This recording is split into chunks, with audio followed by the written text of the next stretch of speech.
Okay, so this is part 2 of creating aluminum nose bridges for homemade personal protective masks. And in part 1, I shared that you will take an aluminum can, cut it into a flat sheet of aluminum, sterilize it, and measure it out. And then you will cut your portions, your strips, into 3/4 by 5.5 inch lengths and begin to fold them. As you take the material, the sheet of metal, and begin to fold it, I would recommend folding the material so that the inside portion of the can is folded to the outside portion of the strip. So what I mean is they're inside out. Take the metal and fold it so that it's inside out, so that all you have on the outside are the clean aluminum strips. So we're going to take your 3/4 inch by 5.5 inch strips and we're going to fold them into thirds lengthwise, folding side 1 and then side 2, but not completely, so that you can align the crease and align them up just right. Once you have them aligned just right, you can press them in and then you can begin to secure the crease.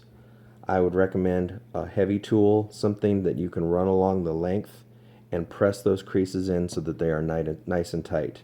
And as you can see here, this is a very thin, very nicely creased piece of aluminum. It started out at 3/4 inch thick, and now it is 3/8 of an inch thick by folding it into thirds.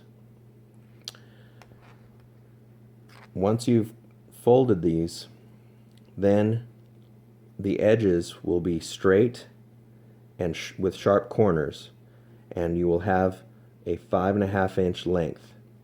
I would recommend cutting or snipping the corners so they're more rounded, in a more general rounded portion. That way they'll be longer lasting in the mask and they won't cut the material as quickly. I can run my finger over these edges and over the length of this nose bridge, and it is not sharp. So once again, we have created a nose bridge for personal protective masks out of aluminum cans. This can is an oversized aluminum can. With the waste from my first go around, I was able to create 10 of these nose bridges for these personal protective masks. I estimate that I could have probably created 12 or 15 with the waste that I had just getting started. This is our end result. It creates a nice, tight, form-fitting, secure spot on the nose, on the face mask, and it keeps that mask tight against your face. Again, these are for use in homemade personal protective mask covers to go outside of an N95 or a blue surgical mask.